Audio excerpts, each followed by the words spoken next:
जो प्रथम कदम बढ़ाता है उसे अग्रणी होने का श्रेय मिलता है। पीछे तो ग्रह नक्षत्र भी, सौर मंडल के सदस्य भी अपनी अपनी कक्षा पर बिना किसी कठिनाई के ढर्रा चला ही रहे हैं। अगला काम इससे भी बड़ा है।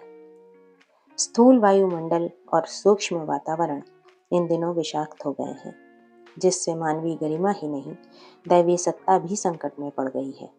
भविष्य बहुत भयानक दिखता है। इससे परोक्षता लड़ने के लिए हमें तुम्हें वो सब कुछ करना पड़ेगा जिसे अद्भुत एवं अलौकिक कहा जा सके। धरती का घेरा, वायु, जल और जमीन तीनों ही विषाक्त हो रहे हैं। वैज्ञानिक कुशलता के साथ अर्थलोलुपता के मिल जाने से चल पड़े यंत्रीकरण ने सर्वत्र विष बिखेर दिया है और ऐसी स्थिति पैदा कर दी है जिसमें दुर्बलता, रुग्णता और अकाल मृत्यु का जोखिम हर किसी के सिर पर मंडराने लगा है।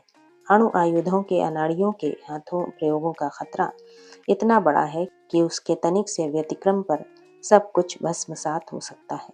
प्रजा की उत्पत्ति बरसाती घास पत्ती की तरह हो रही है। ये खाएंगे क्या, रहेंगे कहाँ?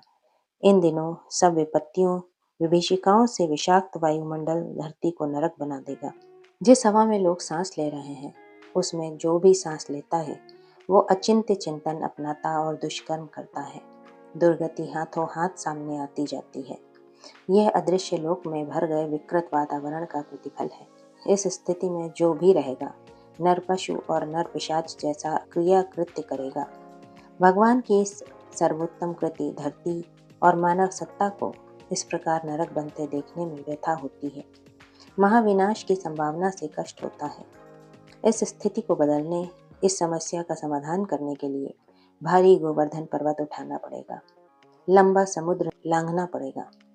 इसके लिए वामन जैसे बड़े कदम उठाने को ही तुम्हें बुलाया गया है। इसके लिए तुम्हें 1 से 5 बनकर मोर्चों पर लड़ना पड़ेगा। कुंती के समान अपनी एकागी सत्ता को निचोड़कर 5 देवपुत्रों को जन्म देना होगा, जिन्हें भिन्न भिन्न मोर्चों पर भिन्न भिन्न भूमिका प्रस्तुत करनी पड़ेगी। मैंने बात के बीच में विक्षेप करते हुए कहा, यह तो आपने परिस्थितियों की बात कही। इतना सोचना और समस्या का समाधान खोजना आप बड़ों का काम है। मुझ बालक को तो आप काम बता दीजिए और सदा की तरह कठपुतली के तारों को अपनी उंगलियों में बांधकर नाच नचाते रहिए। परामर्श मत कीजिए। समर्पित को तो केवल आदेश चाहिए। पहले भी आपने जब कोई मूल आदेश स्थूलता या सूक्ष्म संदेश के रूप में भेजा है, उसमें हमने अपनी ओर से कोई नन्नच नहीं की। गायत्री के 24 महापुरुष चरणों के संपादन से लेकर